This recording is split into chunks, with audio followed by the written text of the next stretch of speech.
and gentlemen, boys and girls, welcome. Good morning to you. Thank you for tuning in. This is the Sunday Rise presented to you by the Sideline Junkies Podcast Network. We start your week off right. Get your coffee, your bacon. You don't eat bacon, go get you some turkey. Come sit down with us. We're gonna hold hands and have a talk. This edition of the collection is special because we had to go back to our beginnings, and I had to put up the 24 karat plates because they're heavy, and I don't pay the people that pass the collection plates around. So I wanted to give them a break personally this morning. So we went back to the closet. We got the boxes we started with, and I asked you this morning. I don't want the money that folds.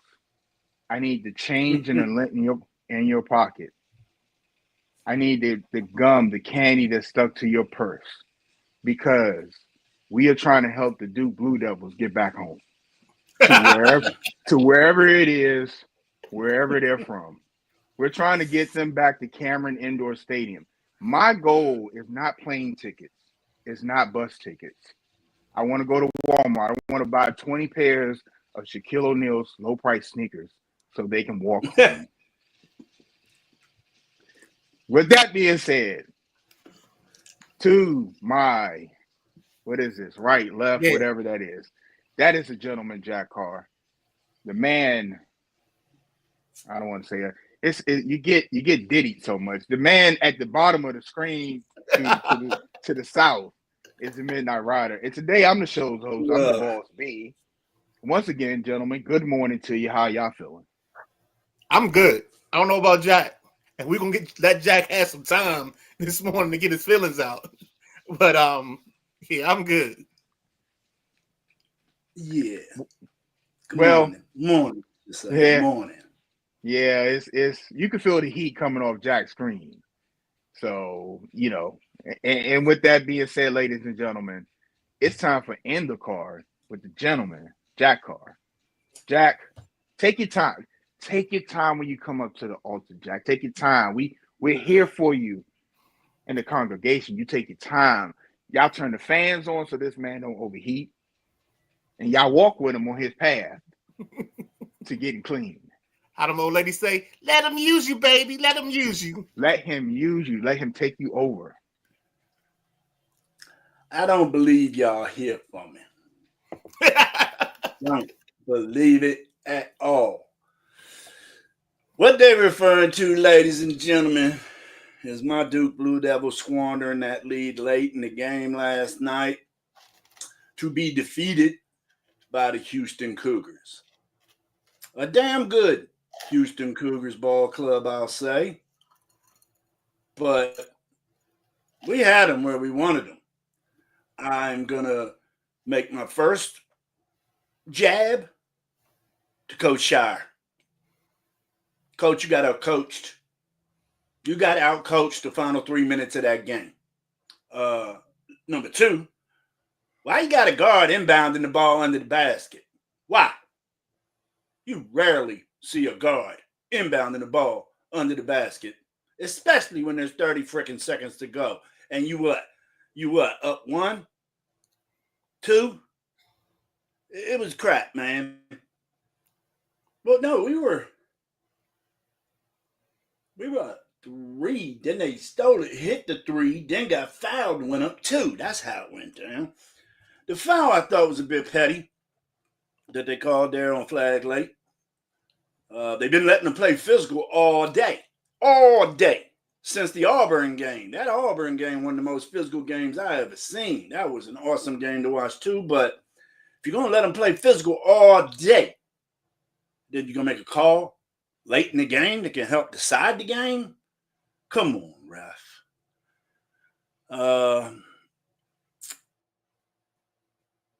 There wasn't a play even set up on that last possession for Duke. You want to know what the play was?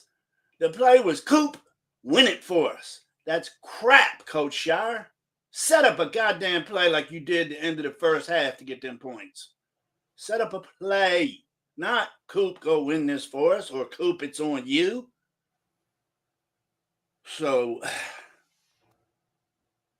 I was prepared to have one hell of a celebration on the Tuesday night throwdown. And I said Thursday night and Tuesday night, and I think this could have been one of my jinxie moments, that this is the best Duke team I've ever seen assembled. The best I ever seen assembled, 1 through 8. And people were saying 2015. Yeah, that's over 2015. I think the next team that comes close to them is the 91 team, because you had Hill and Leitner on the same squad. But yeah, I feel Duke. I don't feel, everybody saw Duke blew this, and I'm sure 92% of the country loved it. But haters hate us because they ain't us. Go Duke. All right.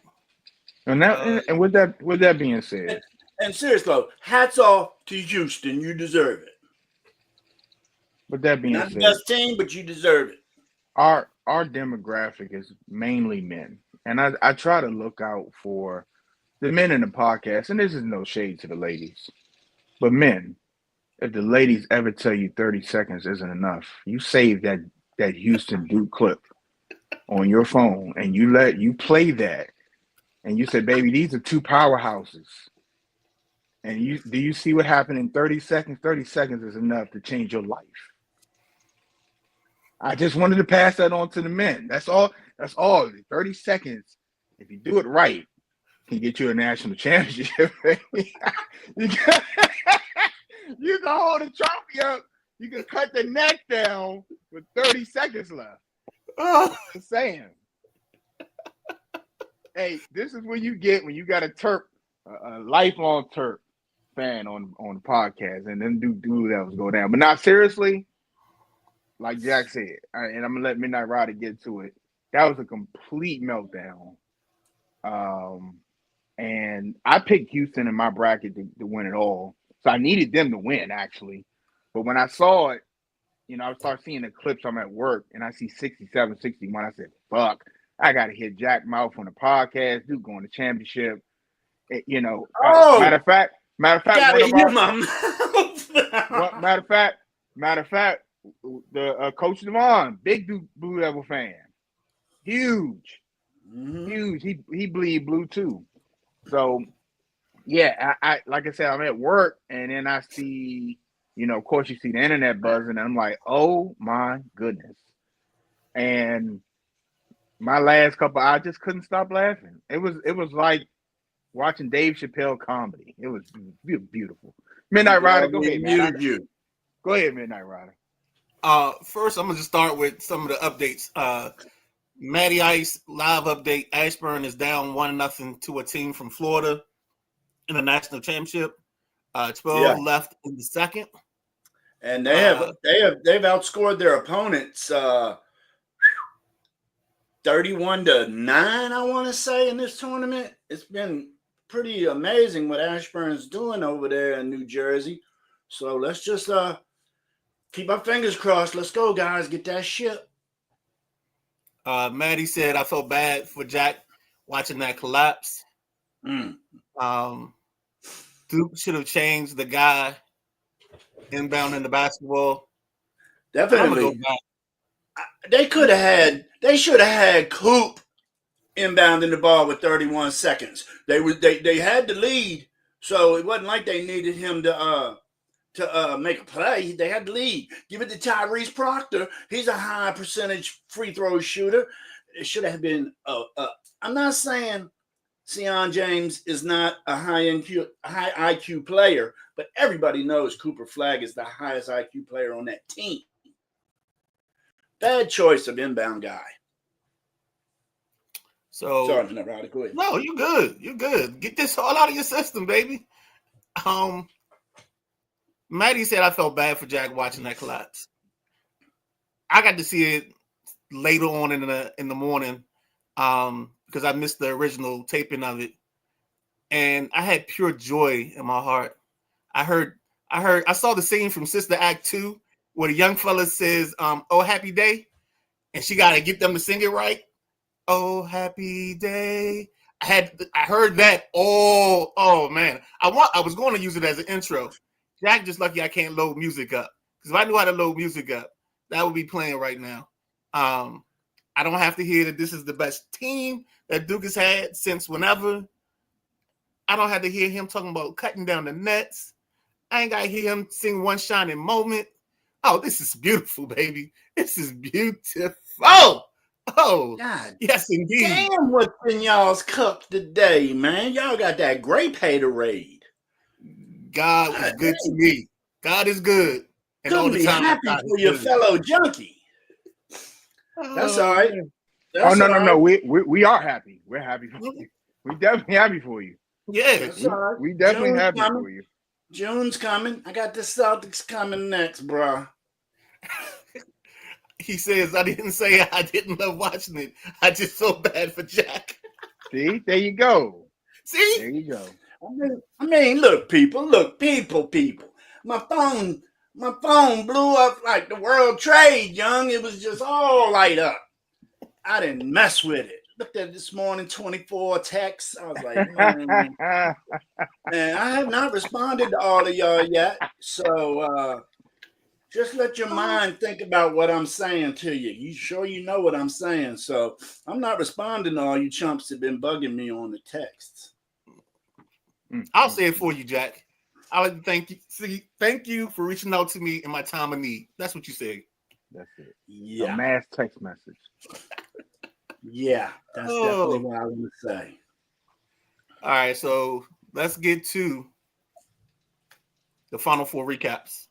And let's start on the men's side. Since we talked about it, let's stay here. That Florida Auburn game. Let's go with that. BJ, you can start us. Real quick, Florida advances 79-73 over the Auburn Tigers. And I had everything up, but I'm trying to remember. I don't think I picked Florida. I can't remember who I picked on the other side of the bracket. But you look through the game, Florida out rebounded Auburn by 9. Not nothing serious, but team shot. Florida shot 47% from the field. Florida 49. Auburn 43. I'm sorry. 3-pointers. Florida was 38%. They made one more. Auburn was 28%. So, gentlemen, I'd say I felt like when Florida had Maryland on their plate for that serve up, that easy Hold win. on. You act like you don't know what you got going on right now? Huh? On your bracket. You don't know what's going on with your bracket. No, I know I have Houston. I don't know who the other. I thought I picked Michigan State to go all the way. I can't remember. You have Houston. You got Houston going all the way in the one you put in with us. So you are in sole possession of first place, and there's no way anybody can catch you. And that's unless what Florida I'm saying. wins. If Florida, and that's what I'm saying. I couldn't remember who I had on the other. I knew it wasn't Florida. I can't remember who I picked on the other side, but yeah, I picked Houston to win it all. So if Houston win it all, I'm standing on the top of the mountain. I mean, I'm standing on top of the mountain by myself, but a brisk wind can knock me off completely. So, but yeah, Florida advances. Let's throw it to midnight. Jack got to cool off and calm down, and that the coolant got to get through the system to call. You know, you got one of them cars where you got to turn the heat on the floor for it to cool off. So we'll let the Midnight Rider recap Florida Auburn first, then we'll go to the Gentleman Jack. So just update on the Sideline Junkies. You do have Florida and Houston in your final, with Houston winning. Are you serious? Yeah. Okay. I'm in second and third place with my 2 entries. My second place entry, I have Florida winning it over Houston. So Who do you got? This might change in the last second. I don't know how many points you get for having a champion, but I'm down 120 having a champion usually gets you anywhere. It depending on how the points start out, it can get you anywhere from 8 to 15 points, depending on where it's at. It's not giving you hundreds, bruh. We're You at got Usually one we for had the to look first at it and round, see how it's 2 set for the up. second, 3 for the third, 4 for the fourth. It usually goes like that. But if this is a KG thing, it might give you 200 points, 400 points for getting in the championship. I don't know. So it's like 320 is what's left. So I'm guessing the champion gives you 320. So that would swing it to me because I finished with 15-10. If Florida wins, if Houston wins, BJ finishes with 16-30 and sole possession of first. So this game decides the winner of the picks in the Sideline Junkies bracket challenge. Very interesting. See if we got anything on the comments side. Probably the worst collapse in Duke basketball history. We wanted good games, and both games last night delivered. Totally agree. I thought Florida showed who they were all game versus Auburn. I felt bad for Jack's guy, Johnny, how he pronounces it. I felt like he was out there alone, and every time they got close to Florida, our guy Clayton Jr. stepped up and hit a big shot, made a play, had a big assist. It just seems like it was his show. And barring anything crazy, if Florida wins, I think he's the most outstanding player.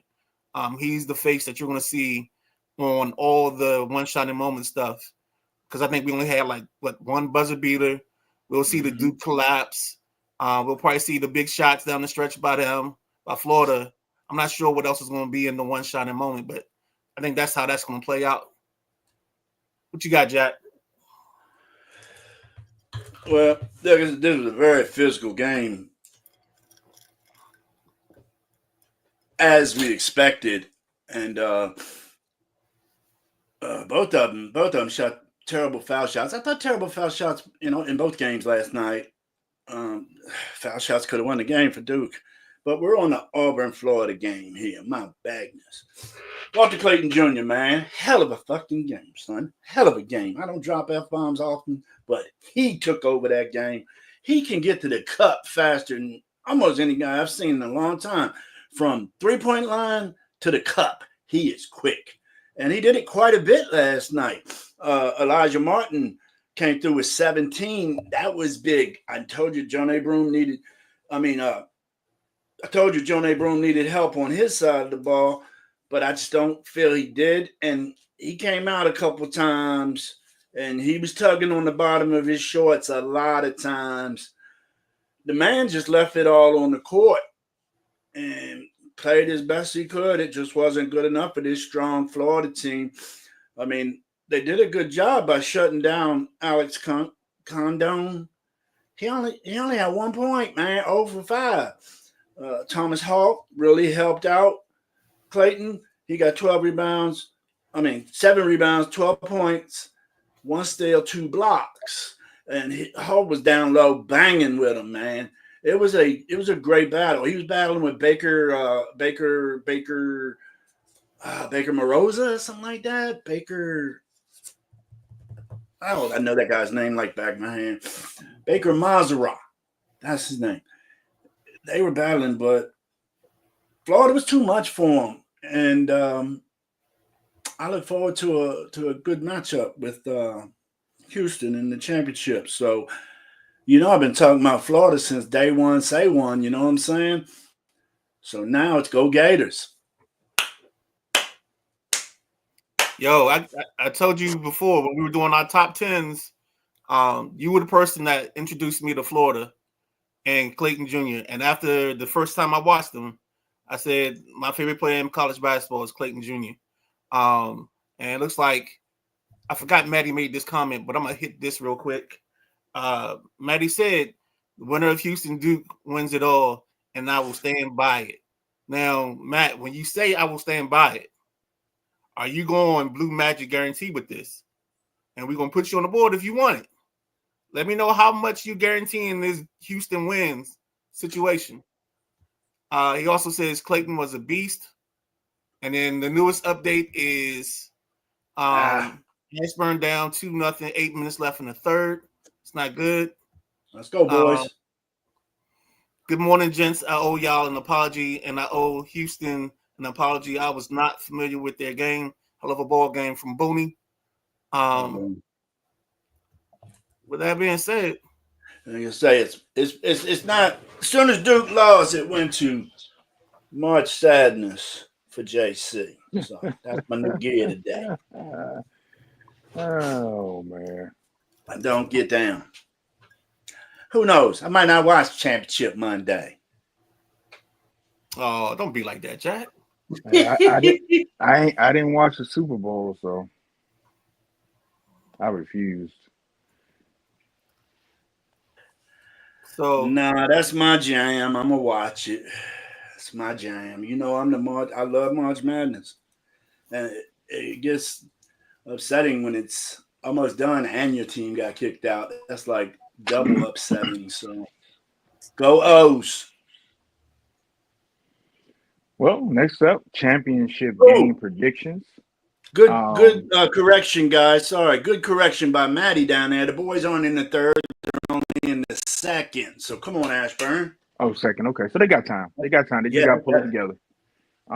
Championship game predictions, real quick. You know, you heard a couple of minutes ago what we got picked in our brackets. I got Houston. I have Florida and Houston in the bracket. I have Houston winning it all. Midnight Rider, I believe you said you have Florida winning it all. Yep. And Houston, you have that. And then Jack just showed you he's going for Florida. So 2 Houstons and a Florida. I think it's going to be a hell of a game. I really do. I think it's going to be a hell of a game. I worried about Houston when they played Tennessee. That was just a sloppy game. And I thought when they advanced that, I said, man, if they play like that versus Duke, they're going home. As sloppy as they played in that Tennessee game, Tennessee was even worse. So I think they're on stride right now. I think that they're coming off that high, but they got to be careful because Florida's nothing to play with. I think it's going to be a clash. I really think it's going to give you everything you want in a championship game. It's going to be tough. It's going to be scoring. You know, you're going to see, the players, your top gun shine. I think it gives you everything you want. It's going to be dynamite. Which I think. It's going to be L.J. Cryer versus Walter Clayton Jr. No, it's going to be a matchup, baby. I know. But I think them two are going to lead. Yeah, that's going to be, if you're familiar with Dragon Ball Z, that's Super Saiyan versus Super Saiyan going at it. And whoever get tired first, whoever start cracking first, yeah, it's going to be a hell of a fight. Yeah, I think the game comes down to the officiating again. If they let them play, I think Houston's going to make it real tough, and we're going to get an ugly game. And if you're better, you might want to take the under in this situation because I don't think Florida's getting to 80. I think this is going to be like if Houston has his way, this is going to be another under 70 by both teams. We're talking like 69, 65 type of ball game. Yeah. You know what I'm saying? 120. Yeah. We're not going over 130 at all in this matchup. So I'd say let's just be careful with that and watch out. And since we're on live updates, our newest live update for the Ashburn crew, Ashburn made it 2-1. The fourth scores a minute later, 3-1, 6 minutes left in the second. Touch the net. Let's go now. Maddie also says not that much. The Florida team is damn good too. Totally agree. I think this is probably one of our better head-to-head finals where just like boxing, where we say styles make fights. I think this is a situation where styles make fights. Jack, I don't know who this is on YouTube. And this shit was NC. Oh, poor Jack. They only won 2 chips in the past 20 years. Oh. I think that's my boy Smoke, my boy Nick Catucci. That's who I think it is. He's one of my main guys. He's in that photo behind me in the center there. That's my boy Nick. Now, the way that post sounded, it sounds like he might be a Carolina fan. Nah, he a Michigan fan. Oh wow. That's Okay. where I got Michigan from. I started saying that to Nick when they would all be saying puke and all that. I say Michigan. So yeah, he likes Michigan. They had a stat up for Okay. Houston. Tell Road Boy. I thought it was interesting. The whole team, the entire team, can run a mile in like 5 minutes and some change. Yes. And Yeah. you look at that stat alone, it's like they're built to wear you down. They're built to wear you down. They're built when you're tired, they can still go. I'm pretty sure, these other teams, when you get to the Floridas, the Dukes, I'm pretty sure they're pretty close to what they run in that mile. But they have a team photo, and with their shirts off, and it don't look like basketball. They look like football players Right. in the team photo. And I think they were celebrating last night. They look like they're about to put pads on and go knock somebody's damn head off. They're stout, man, and I think that's where they might have the edge at, man. Like, you're gonna have that matchup, but then, if I can go deeper than you, pause, okay. But if I can go deeper on the bench than you and wear your guys down, it's always, I think we talked about, that's what Maryland's problem was. That 5 gets tired. That's it. And you got 8 running against you. But it's gonna be a good game. It's gonna be a good game. Florida's on, deep. Florida's deep. They run 8-9 deep, BJ. So Houston got to be able to find some more depth to handle Florida's depth. Agreed. Before we move on to the lady side, yeah. Yeah, I know you was about to move to the next banner. I saw the eyes. Yeah, hey, look, I said it before. It's certain you got to be careful on this show, man. But no, I think the reason Houston does that, it's all about mental fortitude, because you're on a track by yourself, and if you can push yourself into whatever that time is, track's not a sport where you can't fake it. You're either gonna get there or you're not gonna get there. Yep. And I think by them having that situation with that mile, it forces them to push themselves when they're tired. And if you saw the stats for Florida this year, I mean not Florida, for Houston this year, their games, they had a bunch of games where they won by less than 6. So that shows you, they prepared for the situation to be in a tough battle. And I think a lot of people that took Houston, they said we got to muck it up, and it's got to be close late, and that's the way Houston wins this ball game, and that's what we got last night. You bring that up, and I'll put a little shine on BJ's Maryland Terrapins. Maryland, they didn't lose a game by more than 6 all year. That's pretty impressive. Mm-hmm. Until they met Florida. Yeah. So they met that buzzsaw. But I think that everybody had that coming. So Florida came preseason somewhere around 19 or so, and they just continued to chop their way up the chart, the top 25, until they was just bouncing back and forth between 1 and 3, mostly all the season. So I don't know. When they were at 19 on one of the shows, he was like, the team to watch out for is Florida because they're at 19. I don't know what they're looking at. And I was like, well, maybe their early season schedule wasn't tough enough. And that's why the voters haven't moved them up on the board. And that's when I went and watched them. And yeah. I got to give you you on point. Before the season ends, we like to give flowers. I got to give you your flowers with your top 10.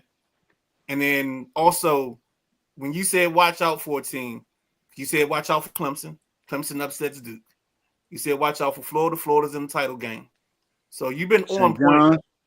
Yes, St. John's won the Big East. Mm-hmm. Keep patting yourself on the back. Go ahead. I mean, I was trying to help you out. I didn't want you to do that yourself. Just flexing a little bit, trying to make me feel good on this dreary Sunday in my mind. How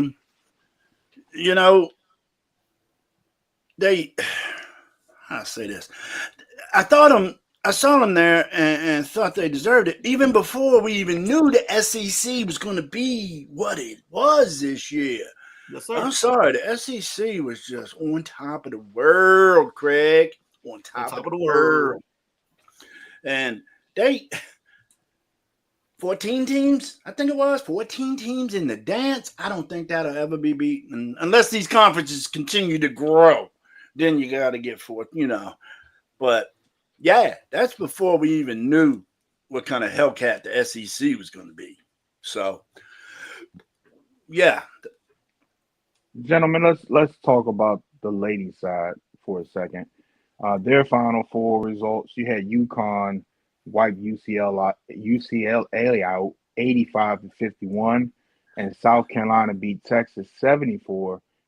And you have a powerhouse final: UConn versus South Carolina for it all.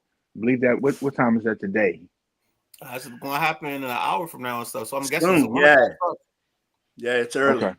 Yeah. So, man, that should be a good game. That should be a good game. Midnight Rider, you wanna start on that? Yeah, sure. I can definitely. Because I was on the wrong side of both ball games with picks this week. I thought Texas was going to show something, but Texas came out and couldn't hit the broadside of a barn. They couldn't score the basketball at all. I didn't know Carolina what shut them happened. down. And South Carolina just gave them the blues the whole time. And then you Hmm. turn it to on the other side with UCLA and Oh my Connecticut. goodness. Connecticut looked like a well-oiled machine. Um, UCLA, when I saw that game at a certain point, the only image I could find was that gif of the guy from Rocky IV, the bald head yelling, "Throw the damn towel in!" Like, like, like midway through the third, through the third, I was just like, just let it go. It's over. Go ahead and get Dandy Don Meredith to sing the "Turn Off the Lights." It got ugly quick. Uh, they're so balanced and so unselfish. It's scary. And the good thing is Paige graduates, but this is a scary team to watch, man. They can do everything. Ozzie Fudd, thank God she's finally healthy. She's not hurt.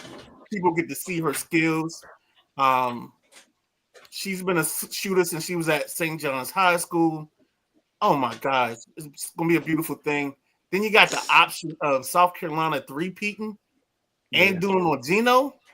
Ooh, I don't Yeah. know. I don't know where to pick this yet, but I would love to see Gino be part of history and be on the wrong side of it. But I don't know who I'm picking yet.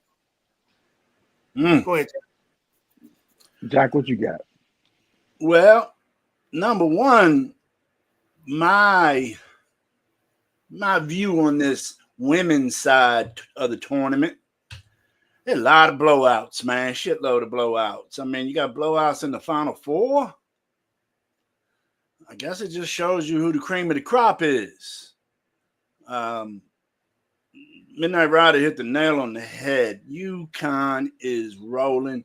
They're flowing. They're gelling. I mean, I got confidence with any jumper that goes up from behind the arc on that team because I know it's going to be a good option, not a forced shot, because they got great ball movement on this team. Inside, outside, it don't matter. And another thing Midnight Rider hit that I want to touch on is Ozzie Fudd. Just so thankful that she's able to stay healthy and make it this year because she's had some horrifying injuries that have taken her out for long periods of time throughout her little short career. So good job to the hometown girl. USC or South Carolina, they call them USC down there in the Carolinas, but I still think they're talking about the Trojans when they say that. So South Carolina, what else you got to say, man? Dawn Staley.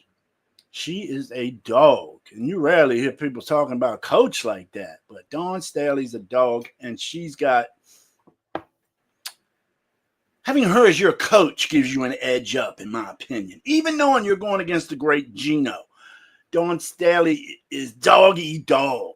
She gets it, she does it. So I just don't think South Carolina's got enough to handle that hot shooting Connecticut team. So I'm taking UConn to win another championship.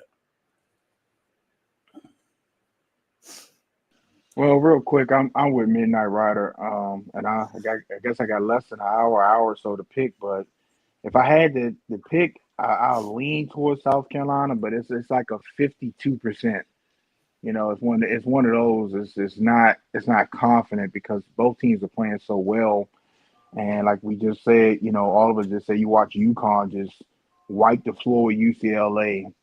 Um, and like you said, Jack, you see the Final Four.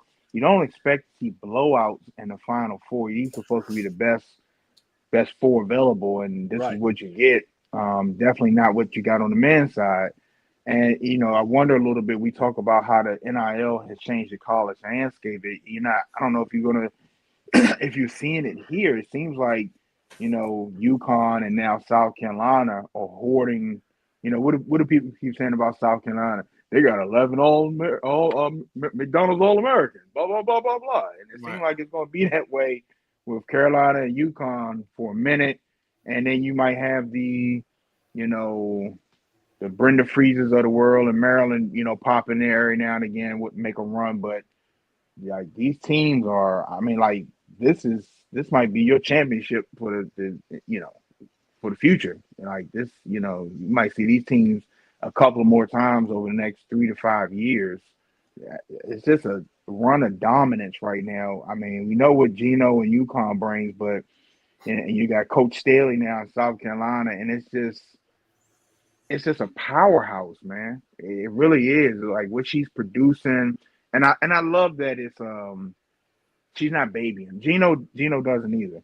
They don't baby him. They strive for excellence. It's just like when Gino said, "We're not cutting down the nets in the league. We don't do that. We don't do that here. We're not cutting down no nets on the elite. We don't do that at UConn. We strive higher than that. You're not cutting down the nets until it's time when that last game when we win a natty. We cut Mm-hmm. down nets, and that just shows you where they are mentally, what's expected of them when you step in and put that UConn Husky uniform on. It's a championship of bust. There is no attaboys and pats on the back, and it's just refreshing to see because a lot of these teams and kids and AAUs and stuff, they coddle them and baby them to death. So I'm leaning on South Carolina a little bit, but I'm unsure. All right. Where we going next?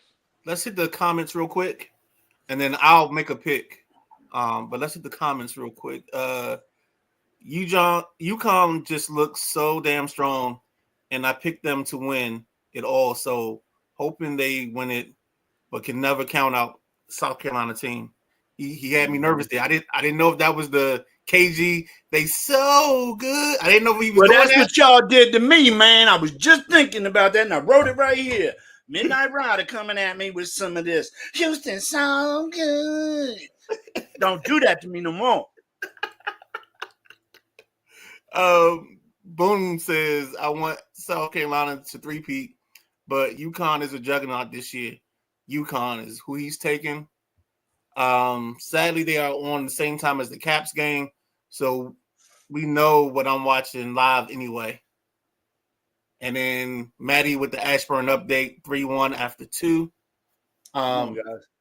I feel like I'm gonna do a Jack Wagner. I'm gonna say you just can't go against Dawn Staley, but I'm gonna pick UConn to win this ball game. So I got UConn winning.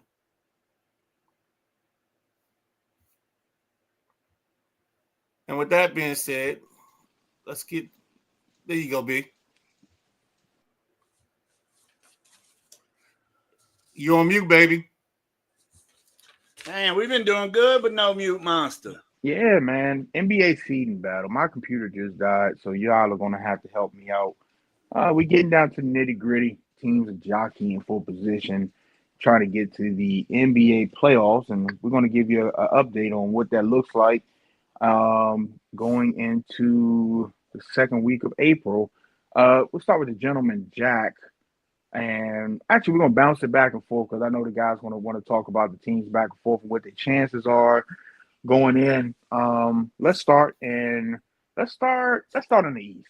Let's start on the East. Actually, yeah, let's start on the East. I think the West is a little Yeah. bit more congested. Let's start in the East. Give me an update what the Eastern Conference looks like, 1 through what is it, 20? What is it? 20 teams to make the playoff. Is it 1 through 12? Who is it? 1 through 10?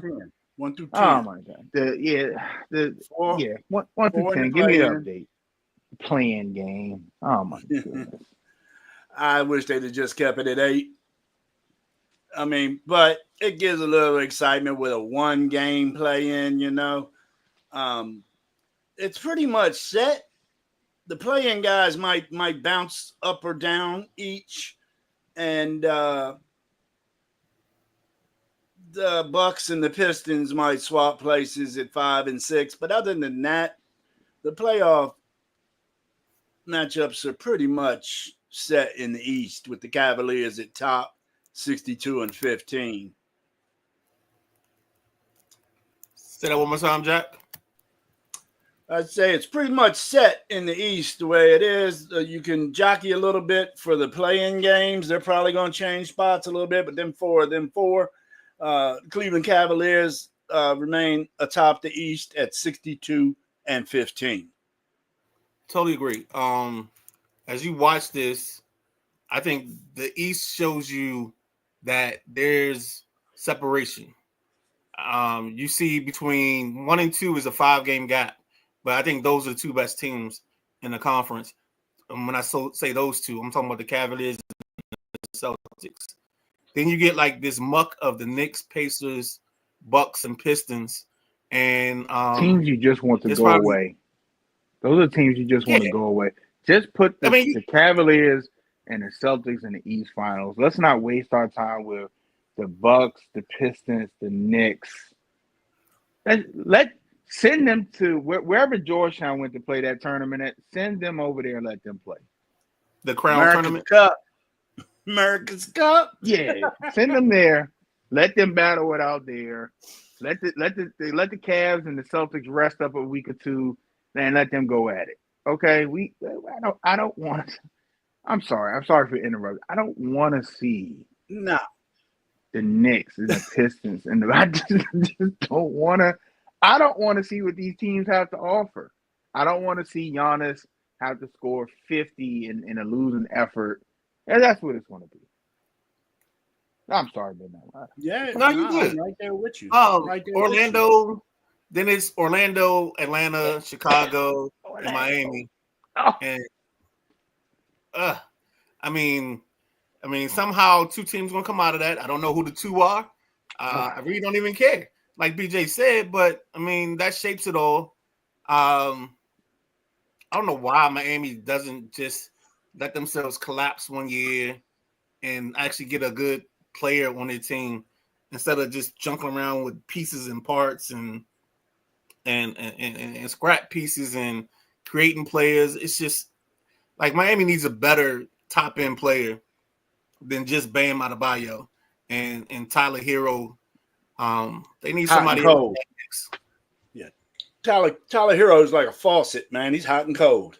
Yeah. And then what's the kid from UCLA that they drafted last year? He's solid, but he's a good rope. He's actually like a prototypical Miami player. Yeah. And the Washington Wizards have played themselves out of last place in the NBA. Utah is the low man on totem pole now. Oh, about 1 game. Real quick and rewind. Just to give you an update on our women's bracket, it's pretty much Maddie in first. The only other person with a team left is me, but I don't know if I can make up the difference with the way this is set up. I think the best case scenario is I tie Maddie. I can't leapfrog them. So that's where we are in the women's bracket. To the seeding battles, yeah, I mean, this play-in for the East is going to be a joke. I think the West Coast is where this conversation needs to go, and I'm glad we just got this out of the way. It's kind of one of those things where you had to do it. It was like, you know, if you were a little kid and you ain't believe in the Pledge of Allegiance, but you had to say it anyway because it happens every morning at 8:20. That's what this was. I'm gonna let y'all talk about the West. I have to go get my after talking about the East. I have to go get my antacid tablets. Okay, I'll be back. Oh, real quick, Maddie says Detroit has given the Cavs fits all year. Not sure Detroit can get to 5 and beat the 4, but if they do, they give Cleveland fits. That's true. Styles make fights, as we always say. Jack, let's go ahead and jump on to this West, because you sent me a note earlier when we were talking about the West, and there's a very unique situation in the West. So I'm gonna let you have the floor on that. The West now, you got OKC Thunder head over heels in the lead at 64-13, best record in the NBA. But if you go from the 3 spot to the 8 spot, you got 1 game difference. Yep. And then in the 10 spot to the 12 spot, you got 3 games difference. And there's about, I think there's 7 days. Some teams got 4 games. Some teams got 5 games left. It's going to get really interesting. And some of the teams I think that have the hardest remaining schedule is the Los Angeles Lakers. They still got 5 games left. They got back-to-backs against OKC. Good Lord. Who would want that? Then they got to go, and they're both in OKC. And then they got to go to Dallas, which you never know what's going to happen over there. Then they got Houston, and then they got to go to Portland. So I see a possibility of 3 to 4 losses in that span of games, and that could push them all the way down to number 8. So there's just a few games separating all this, and this last week there's going to be some bouncing around. You got the Denver Nuggets in 4th, with games remaining between Indiana at Sacramento, Memphis, and at Houston. Golden State 5th, 41-36. I'm sorry, 46-31, with games remaining at Houston, at Denver. No, I'm sorry, at Phoenix, San Antonio, at Portland, and the LA Clippers. That looks like something Golden State can handle there and possibly come out 3-2 on that one at the worst. Minnesota's got 6th place, and they got at Milwaukee, at Memphis, Brooklyn, and Utah. Worst they should do is 2-2 on that one, I think.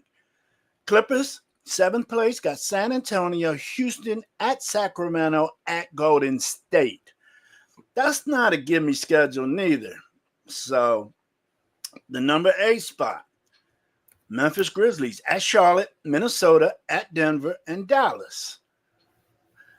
Memphis been dropping steady and fast. Memphis was as high as number 3, but seeing that they're only 1 game away from number 3, it doesn't seem as they fell as far as it looks, but they really did as far as wins go. And then Dallas Mavericks at the number 9 spot. They got the Lakers, they got Toronto, and they got at Memphis. I don't know why Dallas ain't going to do nothing in no playoffs, no play-in, no nothing. Number 10 spot, holding down he's the gatekeeper of the play-ins, will be the Sacramento Kings. They go to Cleveland, they go to Detroit, they got Denver, they got the Clippers, and they got Phoenix. That could be a bumpy ride too. And then on the outside looking in, Midnight Rounder, we got the Phoenix Suns, a team that a lot of people thought was going to be up in the top 4 in the West beginning of the year, you know. So Phoenix, I never thought that. I just want to clarify that. I was waiting for this. I never thought that. Never ever thought that they would be a top 4 team. But some experts predicted them higher. They got to go to New York. Then they got Golden State, OKC, San Antonio, and then they got to go to Sacramento. That last game between Sacramento and Phoenix may decide the last spot for the play-in. So that's all that's got a shot. Portland's too far out. The Spurs are out, the Pelicans, and as I said earlier, the Jazz now hold down the worst record in the NBA at 16-62. Yeah, I'm with Jack on this. I think I'm sorry. I expect, and it's not because I'm a Celtic fan, but I expect the Lakers to drop. That's a difficult schedule in a tight race. And then the Kings, man, I thought the Mavericks was going to drop out of the play-in and the Phoenix Suns would come in. I'm getting the thought that it's going to stay the way it is and Phoenix is not going to make it. Midnight Rider? I totally agree with you. I mean, I was waiting for you to say that, but I think Phoenix ends up on the outside looking in. I think if you roll dice or did a computer-generated thing, this 3 through 8 can end up 25 different ways in every different version. It's almost like in that scene in the Endgame where Doctor Strange is talking to Tony Stark.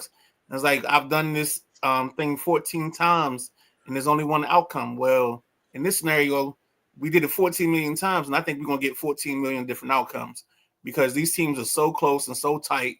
But I think the one team that nobody wants to see is that Golden State Warriors team. The way Steph is playing, the way Jimmy Butler opens up the floor for stuff. He's never played with nobody like this.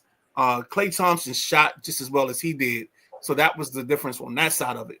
But when you look at their diversity of their offense or the diversity of their offense, they can attack you in so many different ways. And it even makes it easier for Draymond to do Draymond things because he's got another dude just as gritty in Butler. And everybody thought there's going to be a Butler-Draymond confrontation, but that's not happening. I don't think it's going to happen. When I think about the Lakers, I think their schedule's tough, but for them, if they can get a 3-2, like you say, I think they'll still be somewhere in that 4 or 5 range, and they'll be okay. The matchups matter, but the problem is when I look at the matchups, I don't see an easy road here. You know what I'm saying? You end up at 4, you end up with maybe the Nuggets, and they've struggled with the Nuggets the last 2 years. You end up at 5, and then you play Golden State. That's a tough.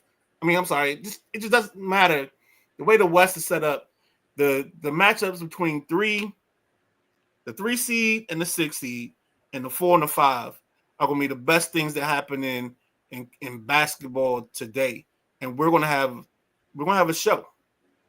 This is going to be the playoffs. This is going to be where it gets going. So if you want to strap in your seat and make sure you see something, those are your must-see games in the playoff scenario, I think. And I think whoever the Clippers end up playing, because I don't see the Clippers losing in the play-in. So I think the Clippers are either 2. I mean, they either 7 or 8, and I think they have enough guff that they won't go out in 5. They'll go out in like 6. They got a tough schedule coming though. They got San Antonio, Houston, Sacramento, Golden State to close. Well, San Antonio ain't gonna try to win the ball game. No. But the other 3 could be nice. I mean, and then you gotta figure out, a lot of these teams aren't locked. So there might not be too much resting of the starters like usual when you're 4 or 5 games locked, Right. Exactly. I see the top squads possibly resting a little bit last 2 games. But, Boston ain't got to do that. The division leaders ain't got to do that. They all got rest. They're going to have rest because the play-in game is going to give them a little bit of time. Totally. Agreed, gentlemen. Excellent segment. What is next up on the dock? We're talking about baseball next, gentlemen. Baseball, Mickey and the Duke. That's why I put it that way, because I knew you were going to sing that. I knew it from the second I wrote the thing on the banner, I started patting myself on the back because I knew Jack was going to start singing. Are you serious? Yes, sir. You know me so well, Midnight Rider. You know me so well. Hey, man, I'm just your second favorite person on the show. So, I'm glad you came to terms with that. If you want to, I'll let you live the life. I might have to bump you down a little more. Damn. Oh, maybe we'll have that as the end of the segment. Jack Carr's ranking of his co-hosts. Dang. We had a segment last year. Where we started with last year. Go ahead. I was going to ask where we starting on baseball. Where y'all starting at? We start with the torpedo bats. We start. Where we going? We're going Nationals. We talking. I mean, big guy KG on the show. We ain't got to talk about the Yankees. So we talk about the Well, Dodgers. What y'all want to talk about? So let's start real quick with the torpedo bat. It was all the rage last week. It was the biggest story. We finally heard from the commissioner, which I mean, I don't understand how the commissioner waits a week. Your boy. To respond to the hottest topic. He takes a week before he says, "Oh, we're good with the bats." But I mean, he's an idiot and he's horrible at his job. So I expect nothing less for him to let this fester for a week before he makes any kind of comments. But he said he was okay with the torpedo bat. And I think he understands that there are advantages, but they're not great enough because people have done this all along. I remember the rage when Barry Bonds was using the maple bats, and everybody ran out and got them a maple bat. Well, that didn't help them hit like Barry. So, and I think that's the same situation here with these torpedo bats. We're going to see everybody try to get them, use them, but then unfortunately, your skill set doesn't get helped by the bat. You know what I'm saying? It's just like when people go out, or you think people can go out and buy a certain pair of tennis shoes, and they're going to be a better player because of tennis shoes. Well, you can have the top flight tennis shoes in the world, but your game is still your game. And if you suck, you're just going to suck in some good shoes. And this is what this is. You're going to have a nice bat, but you're still going to be terrible if you can't hit for shit. So, yeah. What you think, Jack? Tell them all.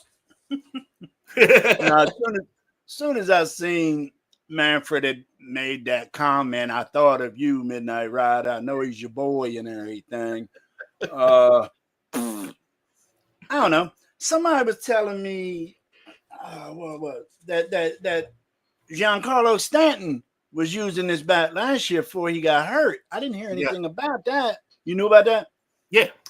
I know that the orders are flying in from MLB teams and probably youth teams. I can't wait to see them at the ballpark in little kids' hands with torpedo bats. But there's so many regulations on the youth bats nowadays. I'm not sure they would really mess with that. I don't know. I mean, of course, Manfred likes it. I don't like it. But I mean, you talking about the kids. I don't think those bats end up in the kids' hands. I think the bats that the kids are getting are whatever the new restructured aluminum bat is with the pop, and they might be built on a torpedo thought process of like making the sweet spot bigger. But we gotta think about it. Aluminum bats have been changed so much through the course of time that we don't pay attention to it because it's not Major League Baseball. You know what I'm saying? We see only the aluminum in college with the pings, high school kids, and the little kids. And I think even some of that is regulated with the little kids, like you said, Jack. Jack, what don't you like about the torpedo bat? It's not traditional. I mean, the bat was designed a certain way, man. It's narrow at the bottom and it flares up to be the biggest at the end. I don't like the label area being bigger. I mean, it's different turbulence on the swing. There's a different path of resistance on the swing. So it just changes the way the bat swung, and it changes contact as well.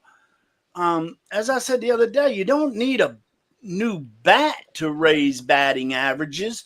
You need cats to go back to the old school swing angles and stop with all this. There's got to be a launch, got to be a swing up. That's what's causing batting averages to be down, not bats. That and pitching. Midnight Rider gives favor to pitching. The pitching is badass. You got a ton of guys throwing 97 to 102. So I don't know, man. I feel like KG shaking my fist at the clouds, but I don't use the same dimensions on the bat that's always been. I mean, this is a big adjustment, not a small adjustment.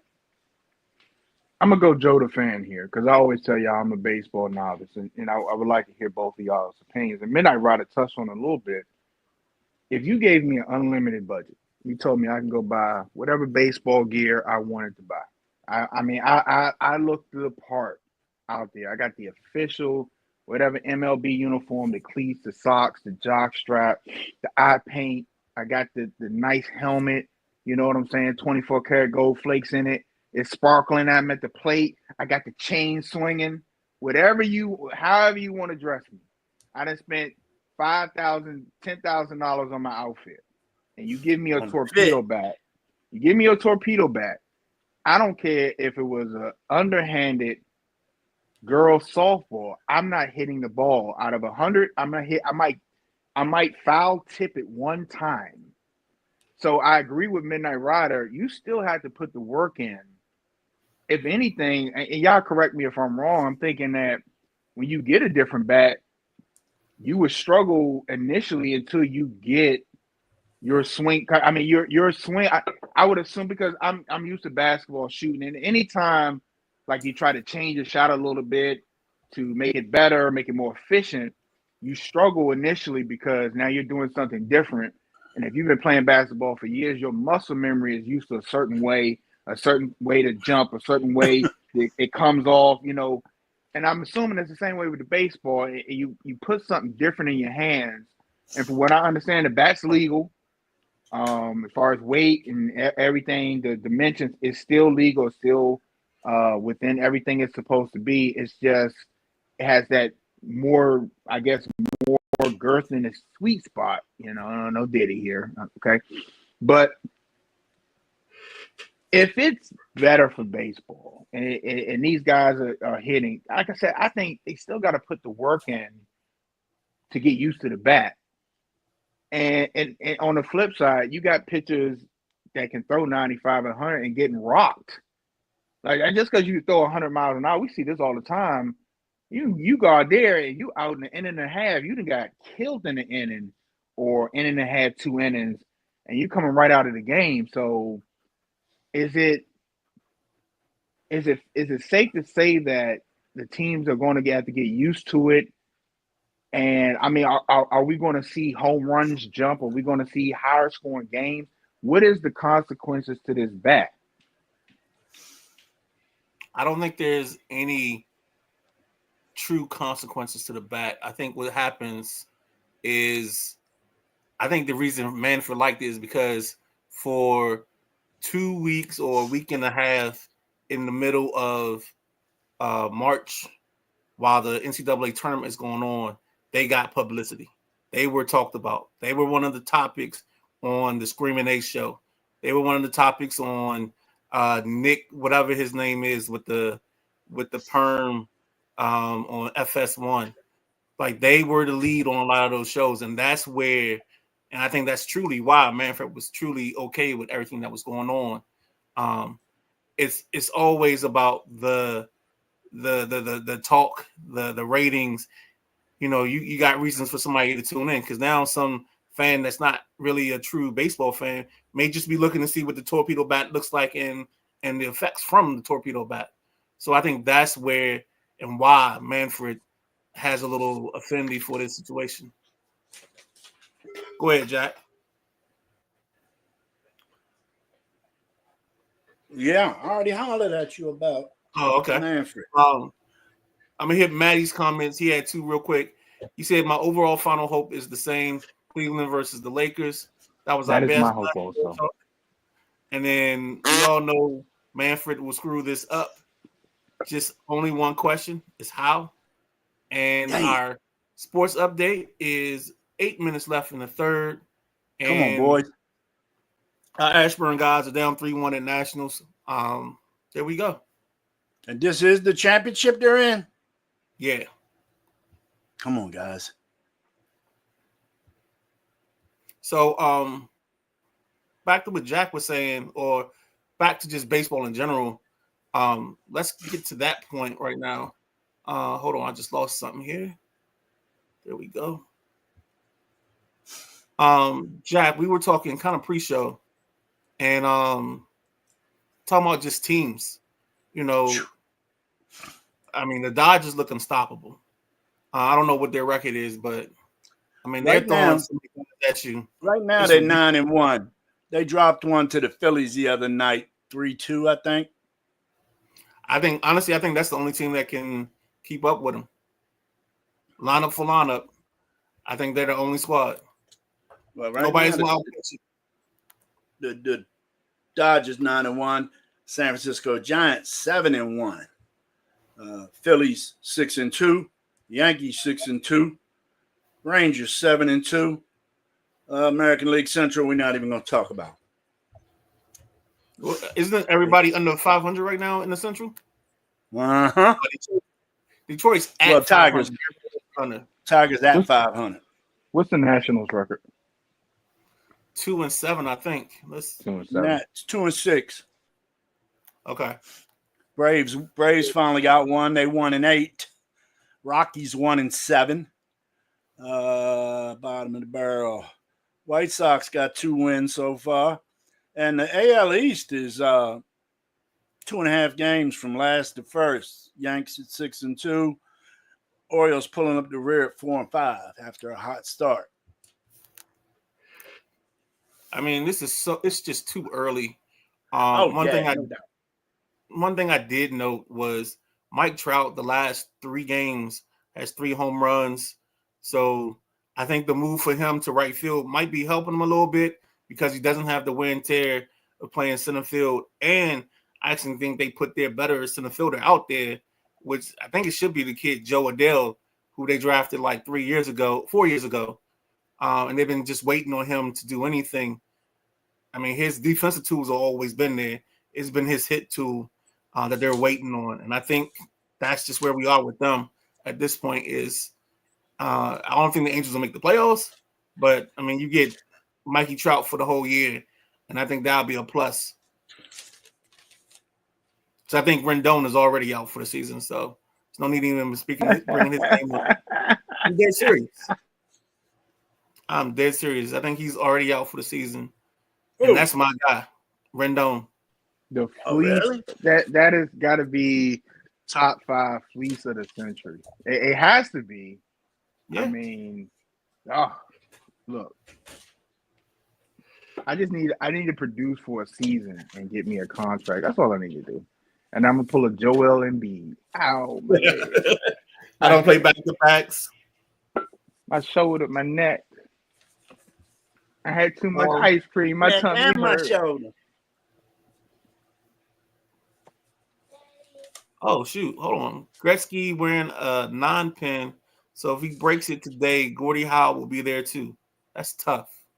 That's real tough. I like that. I didn't even think about Gordie Howe.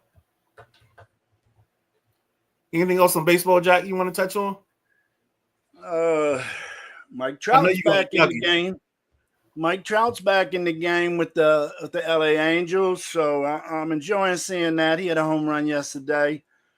4 total for the Angels. The Reds were also hot yesterday, hitting 4 homers. Yeah, I'm happy to see Mike Trout back in the game, man. I like Mike Trout. I just wish he could get some help or get to a team to where he could feel winning. Did I tell you that story? My Mike Trout story? No. So I guess this is 2013, 2014. I'm going to a bunch of Nats games. I got Josh and 2 other people with me, and they're playing the Angels. And there's this lady like 3 rows behind us, and one of these high squealing, pitchy voices. I think she's from the part of Philadelphia that Mike Trout's from. The whole game, all she screamed was, "Mikey Trout! Oh, Mikey Trout!" The whole game. Dog, it was so annoying. And it was one of those shrills and high pitch. So it was like chalk, like putting fingernails on the chalkboard type of voices. Yeah. Oh, man. She did that for 9 innings. I couldn't wait to leave that ball game. And like, even when we was walking around the house, we joke about that lady. Every time we see like Mike Trout on SportsCenter, somebody will yell in a high pitched voice, Mike Trout, Mike Trout. That's gonna be stuck in my head now. All right. Midnight Rider. Go ahead. Talk to me. Who was that Braves ball player I was talking about? I know it was my bit, but who was that Braves ball player I was talking about had all them strikeouts? They had all the strikeouts? Yeah, he struck out 28 times in 9 games. Dating back to last year. I thought you were talking about Devers. I thought you were talking about Rafael Devers. Because Devers started the season with like 10 or 14 strikeouts, somewhere in that area. He's in Atlanta? I don't remember a Brave starting the season off with a bunch of strikeouts. I think Devers is with the Sox, right? Yeah, I think that's who you were talking about. No, the Sox didn't start out 0-5. No, they didn't. Maybe it was it was something else. The kick in the nuts for the Braves starting 0-5 was Profar getting suspended. There you go. It was Devers. Yes.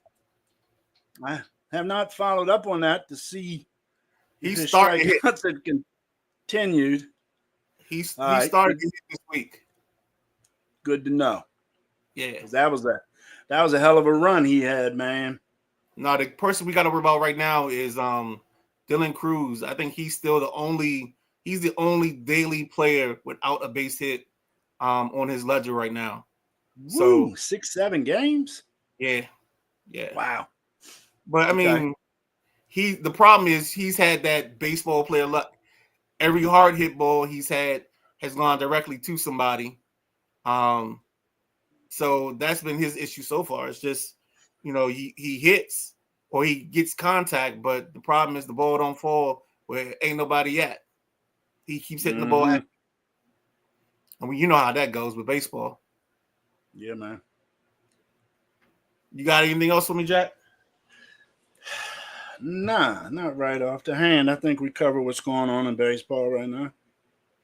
Okay.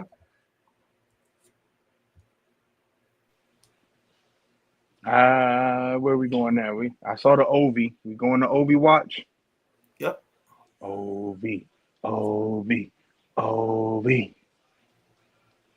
Come on. I got one half of the Notre Dame Express. Rudy. Boy. I got you. I see what you're doing there. But no, let's go. This was amazing. I was from a gambling perspective, I was a little upset with Ovi, only because you wanted that trick.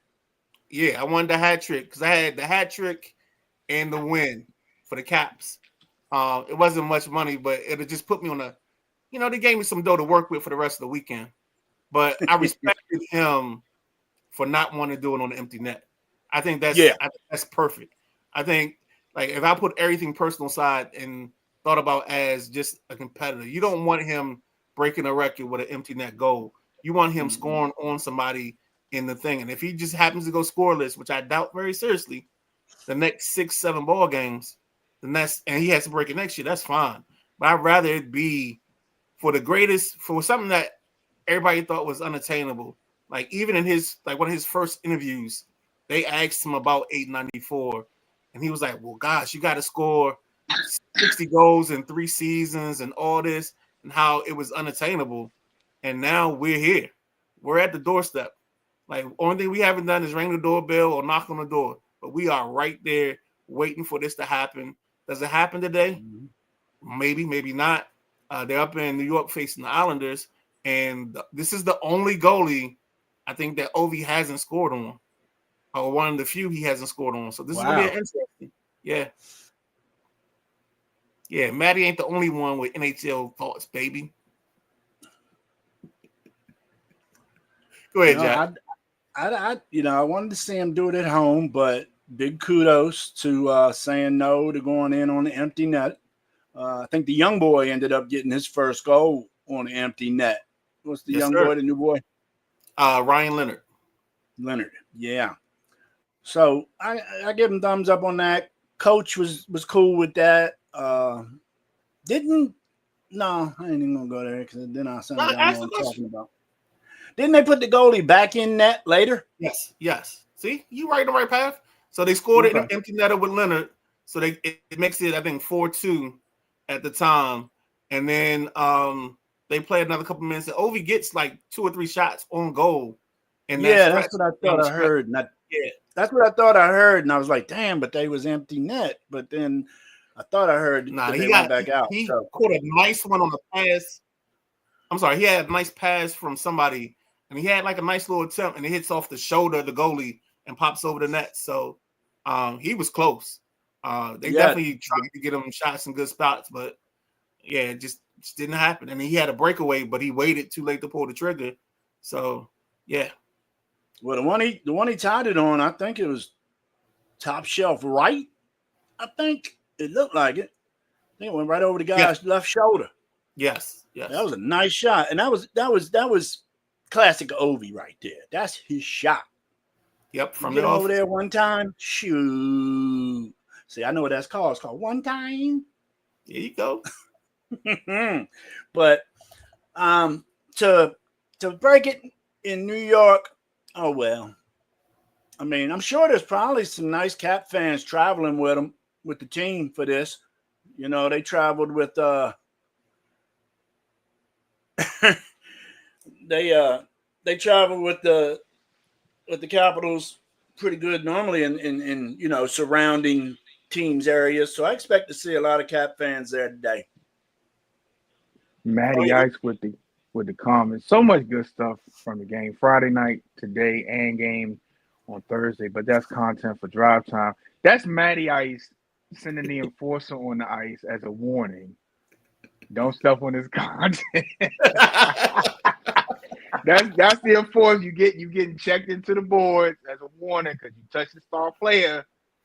That's a warning. Next we're gonna drop the gloves. Ovi had 2 chances after the goalie back in. They actually booed Knight when he made a great save. Come on. Great TV. It was amazing, man.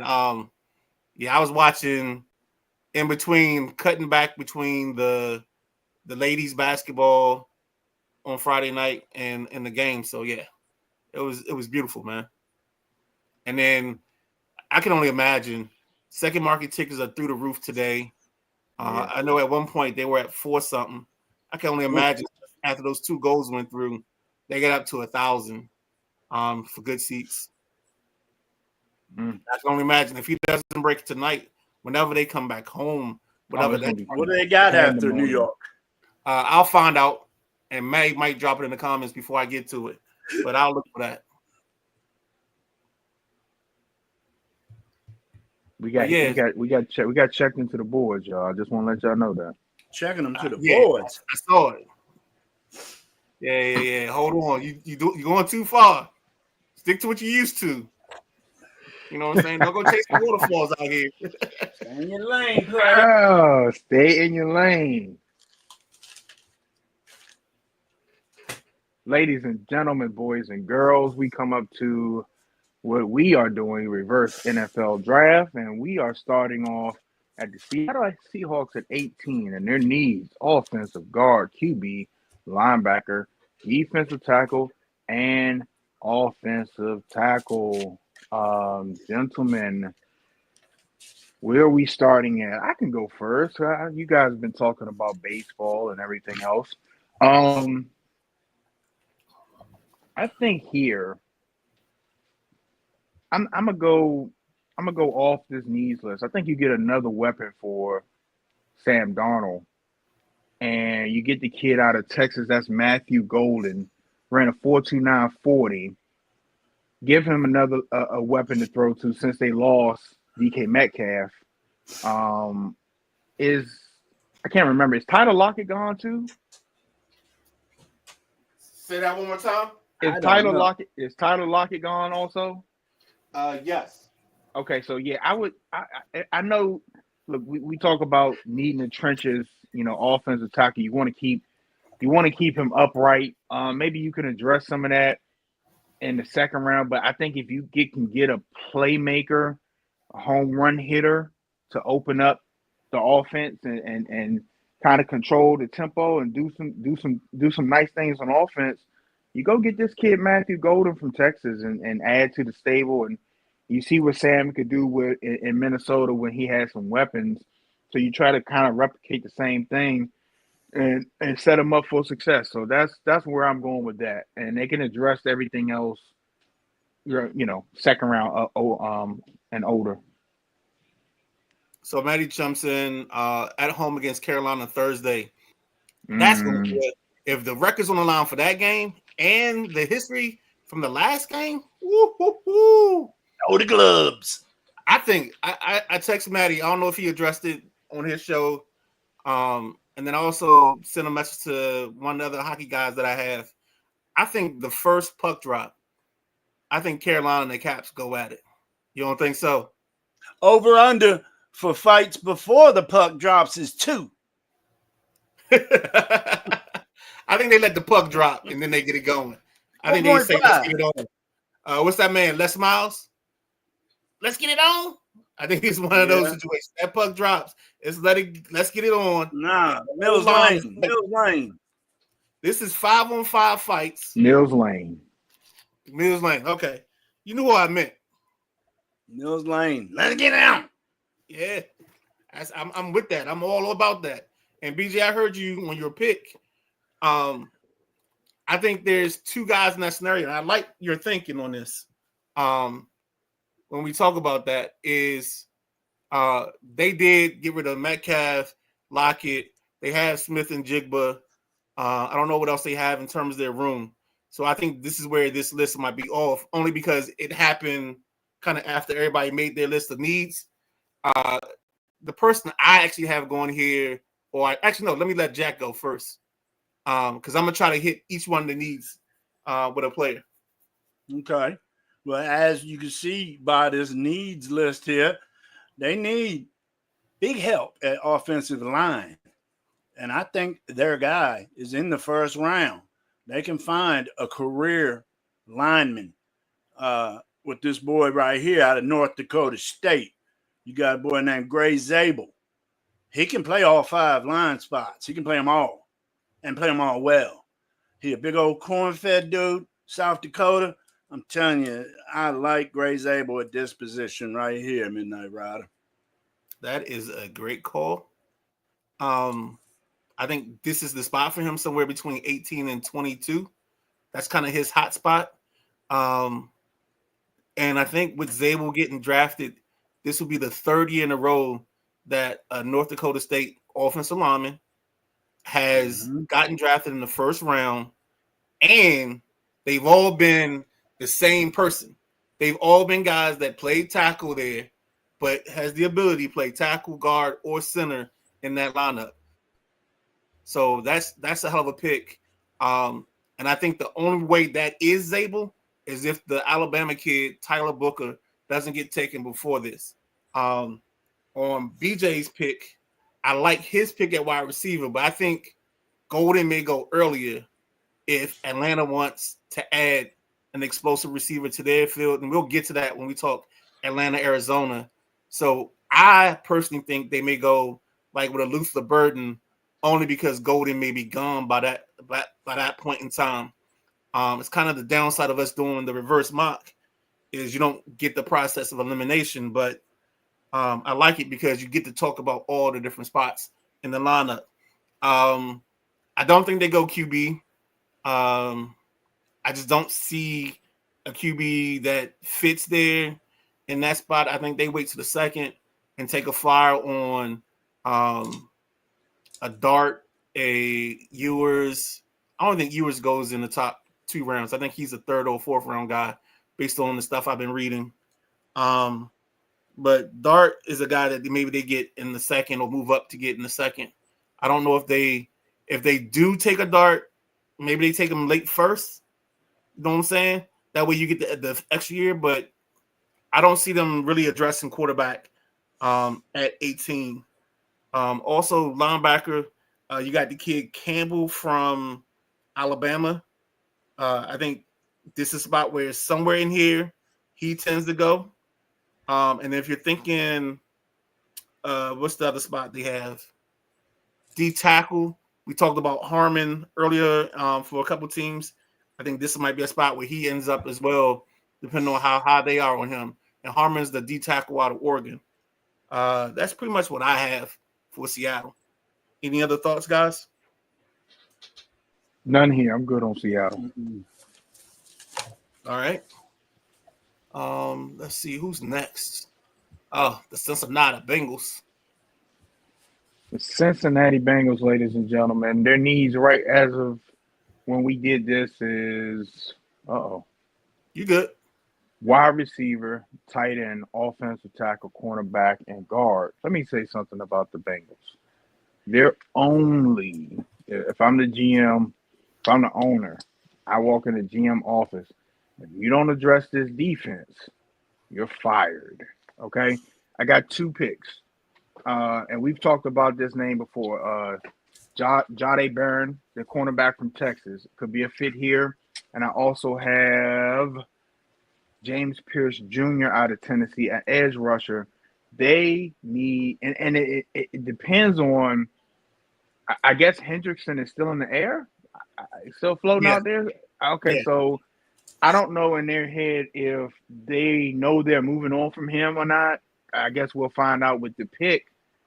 If they still want to move on from him, I don't know what his contract, Hendrickson's contract is like. Like if he has one of those things where he has an accelerated bonus or something, if he's on the roster at a certain time and then that kills any type of trade deal, he's stuck a Cincinnati Bengal or whatever. I'm not sure if that's the case.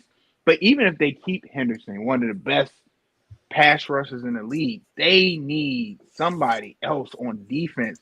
I'm not. Why would I don't like I said when this list was made? It was probably when T. Higgins was probably up for trade. People thought he was going to be gone, so we could take receiver off the list. They're not spending any more money on receivers. If I'm not going to go get a tight end. I have to address the defense, and whether you go edge rusher or cornerback, I don't have their numbers in front of me right now. I would like to see what they are, and I'll look them up as you guys are talking. I would like to see where their defensive passing and rushing ranked last year, and whatever's the worst. I mean, you just throw a dart at it at one point. You get a big ass wall, you split the wall, secondary or front 7, and wherever the dart lands, that's where you draft, and you go get some help because they could not stop a cold last year, and that was their Achilles heel. We said it towards the end of the season. The Bengals were dangerous because they got in the playoffs with that offense and got rolling. You know, they could beat whatever team was lined up in front of them, Baltimore, Buffalo, Kansas City. It didn't matter. So I'll let you guys. I'm going to look up what their stats were. I'm going to let whoever wants to go next talk about the Bengals. All right. I'll take this. 17 pick Cincinnati Bengals. I like a couple Alabama boys in this spot. One of them, they are at need for his position, and the other one I feel is the best player available at this spot. And the best available, I think, is Jahad Campbell, a linebacker from Alabama. He led the team with 117 tackles, 4.5 40, 10-foot 7-inch vert. I'm sorry, broad jump, 10-foot 7-inch broad jump. He's a beast, but Cincinnati just straightened out their wide receiver core, and they're going to continue to have that tandem out there. So I think they need to shore up their line. So the Alabama guy I'm talking about is Alabama's guard, Tyler Booker. I like Tyler Booker to Cincinnati. I think it will shore their line up. I think they're going to take another lineman later on. So I'm going to go with Tyler Booker, Alabama guard to the Cincinnati Bengals at 17, Midnight Rider. You might as well keep that name on your list for the next couple picks because Booker could end up anywhere between, in my mind, anywhere between 13 and 17. I mean, and 18. Yep. I think this is about where he pops off the board. It just depends on where and who. The person I see that might be likely here, if they like to stay offensive, I think the kid Colston Loveland from Michigan, the wide receiver, the tight end, but he's got the best route running skills of all the tight ends. I think he would be a spot here. But you did just re-sign Gesicki, so that doesn't really mesh as well. In terms of tackles and guards, you just said Tyler Booker, a guy that we probably have on repeat in this section. But I think this is where the edge goes. I think they go one or two places, and it depends on who's available. But the kid Jalen Walker from Georgia, depending on where he goes, he might be in that mix. I like that. The other person could be Shamar Stewart, the edge from Texas A&M. He's another guy that might go somewhere between in this range of 13 to 18. I think that this is where the edge run happens, and it just depends on how it plays out. But that's what I got so far. But I don't think they go guard. I don't think they go tackle. I don't like the tackle here. Real quick. Their passing and rushing yardage isn't alarming as far as what they allowed on defense. It's about middle of the pack. It can be better. Here's the alarming thing. Passing wise, they let the fourth most TDs in. I just had it up at 30. They allowed 30 TDs in passing, and then they are bottom 10 in sacks and 36. So big plays, not being able to get to the quarterback, even with Henderson on the roster, that just tells me that the other guys ain't pulling their weight when it comes to that. So, yeah, they need they pass rush or somebody in the secondary that can make a play or shut down a side of the field. They definitely. I think it's one of those things where if they can just get a little bit of help, You got old Picklehead in the background. Yeah, he here. They can't hear you. I'm in my ear, so you say hi. Hi. What's up, buddy? Little B. I think they're going to shore up this offensive line and defense in the draft, but don't be surprised if they don't get some defensive help in free agency too. I think Cincinnati's not I think Cincinnati did all their spending with the wide receivers. I think Henderson remains a up in the air type of thing. I think if they go edge at this spot, and that might be a sign that they're going to make the move to move Hendrickson. So that could be a kind of a tell for them and what their plans are. But to BJ's guy, I love your thought on that Jahad Barron, because Barron can be your drop down the box safety, and he could be your corner. So you can kind of almost do a 2-in-1 situation there. I like that too. And I think Jack, didn't you say Campbell as well? Jahad Campbell was your other guy. Yeah, I like Campbell at linebacker, man. I mean, I know Cincinnati not necessarily looking for it, but they could. He plays defense, Jack. If he plays defense, Cincinnati's looking for him. You know what I'm saying? They just need to get making some blue star players on that. So I totally can see that. Let me hit Maddie's comments real quick before we move on. So Joe Beninati is not on the call. TNT you'll have to tune in the TNT for the call. Monumental, if you're in the DC area, is allowing them to play it. Only way to hear Joe on the call. Kenny on the national call isn't bad though. That's true. Or what you do is turn your radio on and listen to John Walton make the call. But the kicker with this is, Maddie, I don't think we get I don't think Joe B does his live. I think Joe B's is tape. So you won't hear Joe B's version of the call until you listen to the radio in the morning, or you go back and watch the replay on Monumental. I think that's how you do it. I don't think they're allowing them to play that live, but we can figure that out as we go along. I ain't never seen hockey start this early. And then Maddie said Buzz in the building every time he steps on the ice is crazy. Gets a shot on the second shift. Sorokin made the save. So, yeah, that place in New York is probably electric. and A busting lot of it. red there, guys. There's a lot of red. I'm looking at it right now. Yeah, I can only imagine that they're in town representing. I know for a fact that one of the guys from the Sports Junkies, Cakes, he was taking his kids, and I think the other guy, Chris Russell, was trying to get credentials so he could be at the game. So, and I know a bunch of people that I think it's like PFT Commenter was another person that's trying to go. So it's some DC area Caps fans that are definitely in the building to witness It's history. awfully red. With that being said, I think we finished up with the Bengals. If we can, let's move to the Cardinals. Arizona. And Arizona Cardinals, their needs edge, defensive tackle, wide receiver, guard, and tackle. And this is kind of why I said, at the beginning, we're going to be saying some of the same names because it depends on how it fleshes out with how that goes. B, are you ready? What you got for this pick? Kinda. I'm not really. It's one of the things. It's one of the things I'm not really sure where to go with Arizona. So let's do this. Let's let Jack go because I know Jack's pick for this. Okay, And go ahead. You think about it and flesh out your thinking. Go ahead, Jack. Okay, number 16, Arizona Cardinals. There's only one pick for him. He should be on the top of their board. This should be the man Arizona's looking for. Mike Green out of Marshall. That guy plays long and fast. He turns the edge like nobody's business.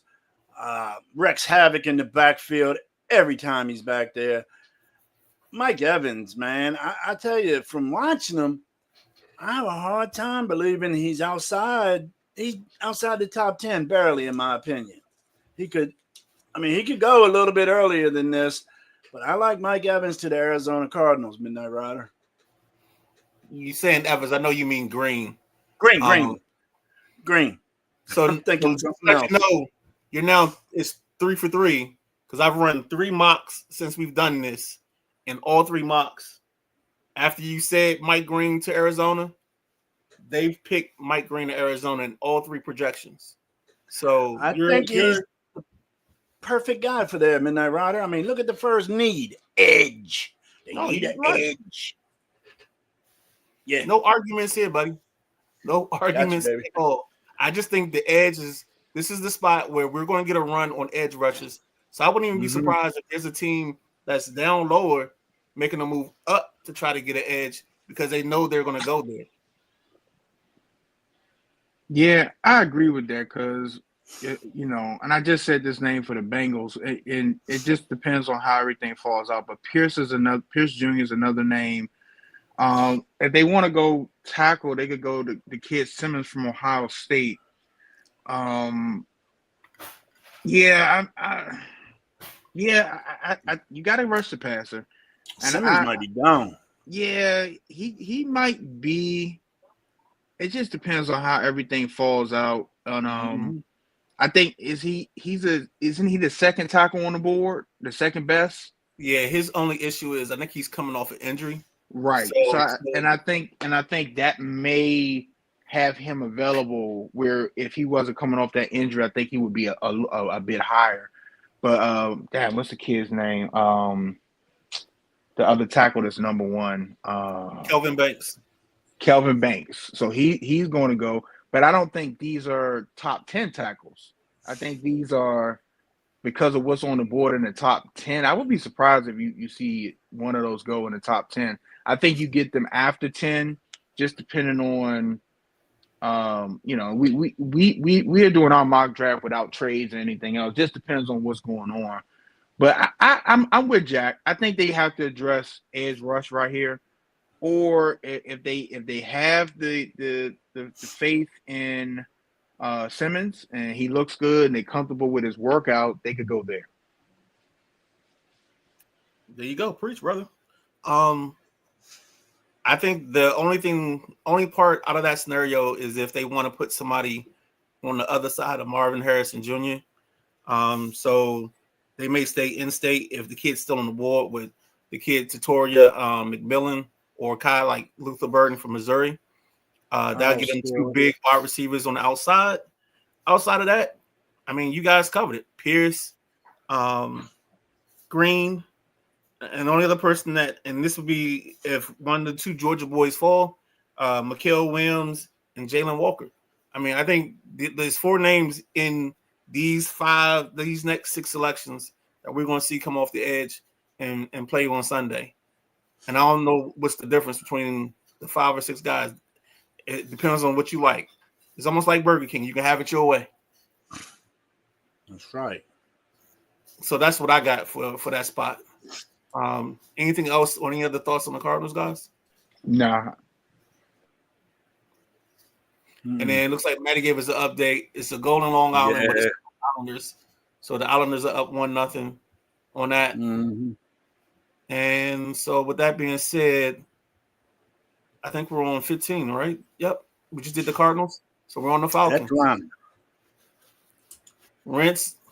Rinse and repeat, baby. I'm ready here. I'm ready here because the name came up, and I don't know if this kid is going to be available for the Cardinals. I think this is where Mike Green goes to address that edge need. I think the Cardinals edge is the number one. I think we talk about it on the show all the time. If you can rush the passer, makes your secondary look a little bit better. I think you go address that here. You go get Mike Green, and you knock that out the park. So I'm going with Mike Green here. I don't even have a second. Okay. Jack, I like that thought, BJ, and like Midnight Rider said, Mike Green's probably going to be on the list of several of these teams in this 5-team area. So, that's a good choice. I think Atlanta is going to go cornerback with this pick. And this cornerback is one of the best players in the class. I don't understand why his stock has dropped so much. Maybe Midnight Rider can help me with it, but it's the cornerback from Michigan, Will Johnson. I knew he was going to bring that name up. Tremendous athlete. Do you know why he has dropped so far? I thought he'd be a top 10 pick. I think he still is going to end up in the top 10. I think what's going to end up happening is one of the edges is going to drop out of the top 10. But I think earlier they had him going like 5 or 6. I think he's going to go 10, 11 in that area. Was it his workout? Was it his pro day or? No, it's just one of those things where the board got set early, and I think some people just moved up. I don't think it was anything he did wrong. I think it's more so that the guys around him are starting to move up, and teams are falling in love with some guys, and that's the thing. And then the other part is that you got the quarterbacks where you don't know where Shador is going to go. So some of that is playing into his value. Him and the tackle from LSU, Campbell, I think they're going to be the 2 most intriguing guys on Thursday the 25th when this thing gets started. Because I think they can go as high as like 6, but I think they can go as low as like 15 where you have Will Johnson going. And I was waiting for his name. I wouldn't be surprised to see Dallas pick him. Right. Pick Johnson, and Dallas has the 12th pick. Another team that could possibly. I mean, New Orleans ain't going after him that early. So Dallas is who I think could also scoop him up with the 12th pick. But I think New Orleans could take him. I think New Orleans is going to take a quarterback. What quarterback are you taking? You think Shador falls to New Orleans? I'll let you know when that time comes. Okay. Oh, gosh. All right. Never mind. All right. I think I know who your pick is. Never mind. That's next week. So a couple names, secondary help for them. I'm going with BJ's edge pick. And like we said, there's 3 names at edge that could be in this spot with the 2 Georgia guys. Safety, I think this is the spot where the South Carolina kid may go because Malachi Starks is off the board. So like Nick Imamawara, or however you pronounce his last name, he's a person. Mm-hmm. And then this is a spot where BJ's boy, he mentioned, I think for the Bengals, the Barron kid is a person in this spot as well. I don't see the Falcons drafting a center at 15. It just doesn't make sense. They'd only draft a center at if they were in the low 20s, or they'll take care of that in the second round. And wide receiver wise, I don't see a guy that fits them because it's all tall guys. I think they want a smaller receiver to go along with the kid from USC. So maybe Matthew Golden goes here, but that's the outside shot here. But I like Golden a lot. I just don't know where he fits best, but he could be an option for the Falcons here as well. So that's how I see that playing out. Sounds like a winner. I got you. Sorry. The Indianapolis Colts at 14. Their needs: offensive guard / center, tight end, cornerback, linebacker, and safety. I got 2 picks here. Both of them safeties. I think they're going to go safety here. I go Malachi Starks from Georgia, or the kid Midnight Rider just mentioned, Nick Emenwari. I'm hoping I'm saying his name right, from South Carolina. I think they address their safety need here. I think this is where you see one of those 2 guys come off the board. I guess it's kind of preference, style, how who they feel like can fit the best. I think you can't go wrong with either pick. So that's my pick and 2 options for the Indianapolis Colts at 14. Not so fast, BJ. Not so fast, bruh. Indianapolis Colts, they need some help on that offensive side. So I got them going tight end. Really a big need for the Colts. I want to go with Midnight Riders guy, Colston Loveland. And that's only if Warren's not there. If Warren drops this low, they're going to pick up Warren from Penn State. But otherwise, it's going to be – I'm not sure where Colston Loveland go to school, Midnight Rider. Michigan. Right. So I think Indiana's going to fill their tight end need with a tight end like Colston Loveland or that kid Warren, if he's available, from Penn State. So Loveland, he's solid. He needs a little polishing. He's gonna come in there like a glob of clay, and they can just build him into what they want. That's the type of player he is. So I think he can fit in right good there in Indianapolis for the Colts, Midnight Rider. Yo, I'm telling you, when I know my boy, I know my boys. I have no surprises from what you guys picked. I could tell by BJ's reaction when I said Nick and Mara Wari, whatever, that you were thinking safety in this spot. And I think you're right. I think it depends on styles and what happens before, but Malachi Starks and Emma Wari are 2 people here. I even smiled when Jack said Colston Loveland first because he might be thinking that Tyler Warren is gone already. I actually have Tyler Warren here because I think he makes it to 14. I think he makes it to 14, wow. But he doesn't. I think this is his floor. I think this is the latest he gets picked. Definitely. It's only because when I look at the top, let's see, I don't see San Francisco taking him. I don't see the Cowboys taking him. I don't see the Dolphins taking him. So I just think he gets a free fall to 14.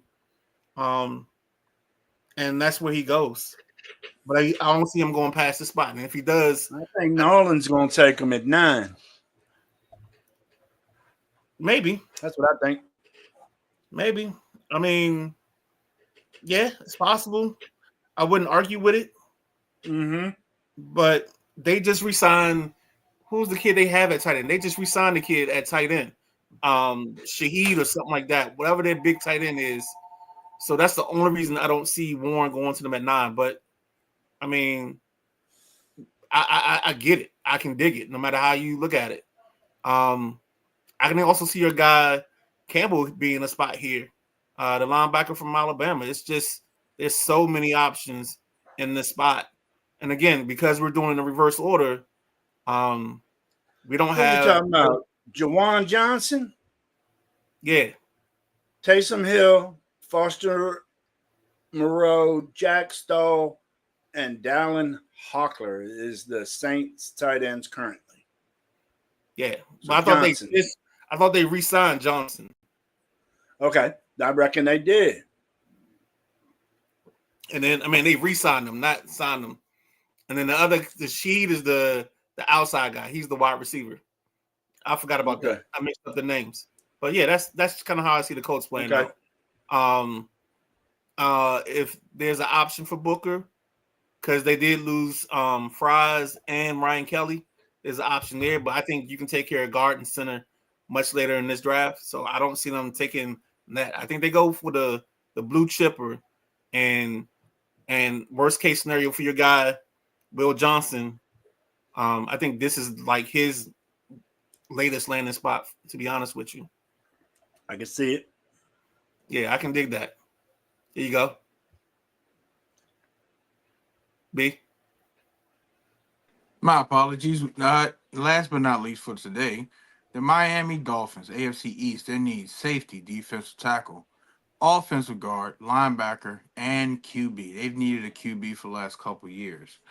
If I'm the Dolphins GM and you're serious about keeping Tua Tagovailoa upright, you go Kelvin Banks Sr. here, Texas, at tackle, and you address that need, try to solidify that line because I think we were all quite concerned last year where Tua keeps taking these hits, and it's you don't want to talk anything bad, but you have to talk reality. Like one of these hits might be that the kid's last one, and I don't think that's something that everybody can put on solidifying offensive tackle. I think that's more of Tua's body and his makeup. I think if he takes, we saw one of the hits he took. It wasn't anything violent, and he still was concussed. Right, but you have to address your offense. You have to, you got the Buffalo rush coming in, which has probably been their Achilles heel, trying to stop that pass rush from Buffalo. But you have to tighten up the offensive line, and I go Kelvin Banks Sr. here and try to help a little bit, get a guy there that you can at least trust. But the thing is he flexible or is he left or right? I think memory serves me correctly. He was a left. Banks? Yeah. So it's unique because Tua is left-handed, right? Yes. So his strong side would be his right tackle. His blind side would be his right tackle. That's why I asked. Yes. Well, the reason you're on the right path. Say it again. The right path is because Terry and Armstead just retired, which was their tackle last year. So I think their updated list would have tackle at 1 in terms of a need. So you're right on. You're smelling what the Rock is cooking, if I say it that way. Absolutely. Yeah, I saw you smolder. I saw you smolder. Yeah, you got to. You got when you hear that, you hear certain things, you got to act it out. But yeah, and that's why I asked what side does he play, because Tua's blind side is his right side. Right. So, I don't know who they have at right tackle.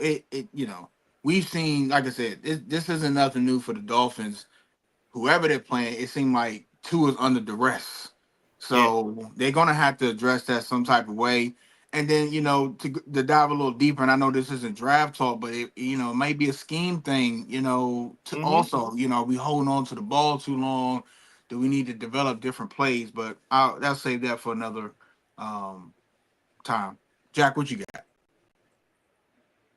Well, for the Miami Dolphins at the number 13 spot, they got some needs, but I don't know, man. If that safety Darks is there, if he's available, that's who Miami's got to take. But you're not taking him. Take who you want to take. Come on, Jack. But I think they're going to have to take that defensive tackle from Oregon, big man Derek Harmon. He plays well against the pass and the run. That's always great to have out of a tackle. A lot of tackles only good against the run, but he's good against them both, and he's a big man. So I go with Miami on a D tackle. I got Miami taking. We've talked about the Georgia boys, but I think this is where Jalen Walker. If Jalen Walker's still on the board, there's no way they don't take him, pair him up with Chop Robinson, and get themselves a dynamic pass rush off the edge and come back and get their tackle later. Because the tackles are deeper in this draft, but edge isn't. And edge is all first round for elite edges. But after that, there's some guys that can play edge, but I take my edge here until the Buffalo Bills, the New York Jets, and everybody else to figure out how to pass block us. Because I got two young bulls coming at you. I like your pick of Harmon. That's definitely where the name I thought you were going to put. And I knew you was going to say Starks. In terms of linebacker, I thought you may have given your boy Campbell some love here. Because those are all four people that I think they can make an impact for Miami. And I think Miami needs an impact type of guy to fall into this spot and play this out. So, I think they go edge just to make themselves better and more viable in this setup. Go ahead. What you looking at, Jack? Cavs game. Okay. I want to say something real quick. And this has nothing to do with the draft. They dressing up the ice. As a Buffalo Bills fan, it doesn't matter with the Miami Dolphins draft. They're going to be, at best, second in the AFC East. It doesn't matter. I'm talking to the four Dolphins fans watching this podcast. It doesn't matter what you draft. You could have 4 first-round picks. You're not winning the AFC East. You hear me, you bums? Do y'all hear what I'm saying? You smell that? It don't matter which y'all draft. Y'all are second fiddle to the Buffalo Bills. I just want to make that smell it, loud and clear. I smell it, BJ. Smell like you smoking that hoo-ha. Hey, and it's laced too. I got that Buffalo Bills pack. Okay. Nah, I like it. I understand exactly where this is coming from. It's good to see BJ out of his Buffalo Bills funk. Oh, no, that's a lifelong funk. You never get out of that. Never. All right, guys, we coming to that part of the show where we're talking about what you eating. I'll start it off hot and heavy. I don't know what the wife is conjuring. We might be doing leftovers today. Well, she made some chicken and gravy with vegetables last night. We did some grilled chicken breast with vegetables, so it might be a leftover day. You know, I'm feeling froggy. I don't know. I might jump out the house and maybe go get some dessert. I haven't decided yet. Maybe make a run to Insomnia Cookies or something like that. But I haven't decided on that yet. That's like a hope. One of them fairy tales I haven't pinned down yet. So, all right, that's what I got. Nah, we gotta get you a review, man. Insomnia Cookies. Give me a rating. I don't know if you want to do big board style. How you want to rate them? I don't know if you want to give them, like belly slaps. Like how many belly slaps are they worth on a 1 to 5 scale? I'll put it to you like this. I'm a chocolate chip guy. Okay. Soft and gooey. I don't care about any other cookie. Maybe Snickerdoodles. Snickerdoodles close second. I'll do Snickerdoodles. But the hot and gooey chocolate chip cookies, for me, the Insomnia Cookies is so bad that I can't get a dozen. I can only get 6 because if I get a dozen, I'm eating a dozen. Even if it means I'm sitting in the chair and my belly is hurting. I'm eating all of them. So if we do get a dozen, I'm like, hey, just get 4 chocolate chips. That's how bad it is for me. And Insomnia Cookies. I'll let the wife pick out the rest because I hate peanut butter cookies. I'm not a peanut butter fan. Unless it's on some jelly, I'm not a peanut butter guy at all. So, she'll put some peanut butter cookies in there, and I'm like, I wouldn't touch those with a bomb. You can have them. So yeah, chocolate chip all the way. Eating till you're miserable for me with insomnia cookies. Nah, I like cookies. They call me Cookie Monster around here. Oh, Jack. Chocolate chips banging, snickerdoodle, and my wife likes snickerdoodle. Peanut butter, yeah, I like peanut butter cookies.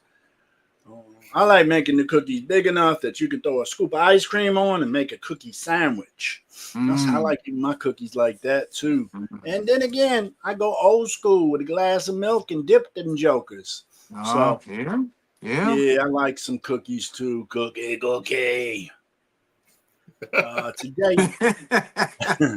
Today we eating, I think, pork tenderloin, some couscous. Tenderloin. And tomorrow I'll make me a little tenderloin sandwich. There you go.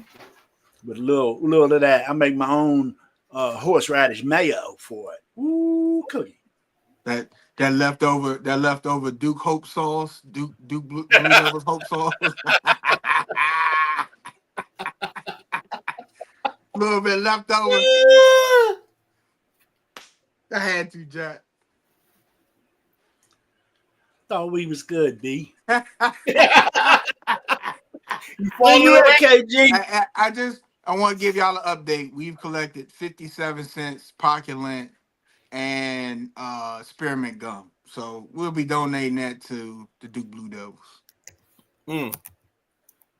Donate, whatever, man. Another successful season had by a successful program. It's all good in the hood. Not. For me, I have no clue yet. I'm trying to figure that out.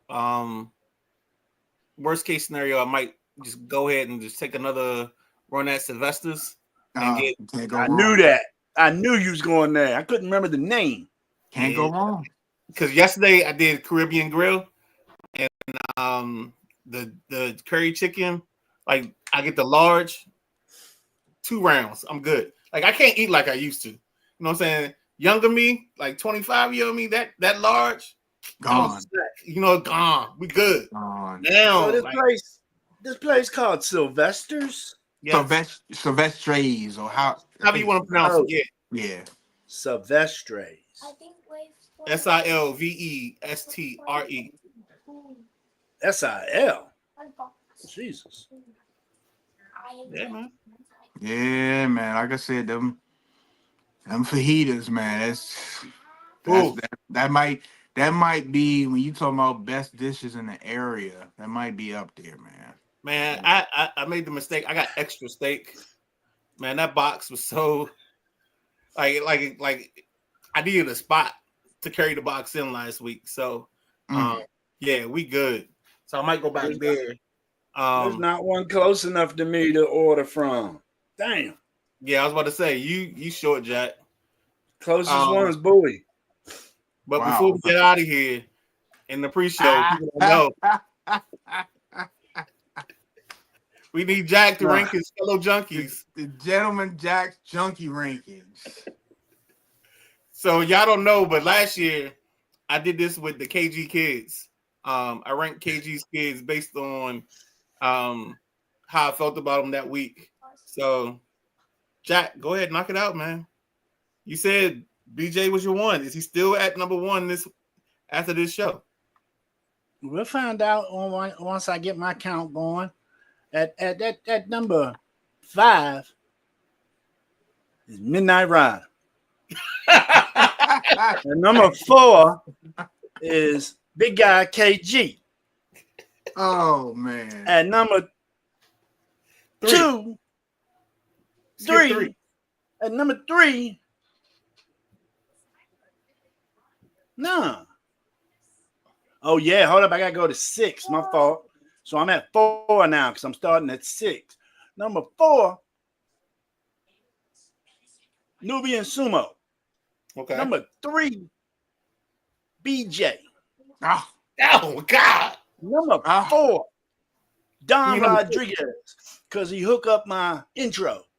Number 6, Matty Ice, because he don't mess with me like y'all do. So let's reverse your rankings. 1 is Matty Ice. 2 is Yup. Don Rodriguez. Yup. 3, BJ. BJ. 4, Nubian Sumo. Sumo. 5 is KG. And 6 is me. Okay. Yup. That's just All right, today's so then- rankings. That's you go. today's rankings. Last month you was up higher, Midnight Rider. It's all So good, we- man. So we need to put this on MGM so we can bet on this week. That's what we need. We need Jack's rankings. Who you think gonna be number 3, number 1 this week? We're gonna have to talk to MGM. We'll have to send them an email and see if we can put that prop up there. So All right, guys, wrap this up, man. Let's get out of hey here. man, let's wrap it up. Another great Come on, give me a edition. goal before we wrap it up. Give you a what? No goal. Give me a Oh, goal you before we talking- wrap it up. Oh, you talking That'd about have been Owen. nice. Look, man. Yeah, Like and, always. The last thing I want to say is it looks like our Ashburn Extreme fell in the championship game, but hey, what a great performance in nationals. Absolutely. Your goals scored versus goals scored against numbers were phenomenal. Good job, boys. Ain't nothing wrong with second place in the country. You got it. In the country, great season, man. Great season. You know, take your time, take some time off, reflect on the season, come back strong next season. I wanted to say, like always, man, thank everybody for joining us on this edition of the Sunday Rise, presented to you by the Sideline Junkies Podcast Network. And make sure you tune in tomorrow. Matty Ice, Drive Time, 5 p.m. All your hockey talk, all your sports updates and everything. And that's all we got for today for the Midnight Rider, for the gentleman Jack Carr. I'm the Boss B for the big guy KG on special assignment. That's all we got. We don't do no overtime, I think. We might have to change that saying. Yeah, we out of definitely. here. Yeah. We out of here.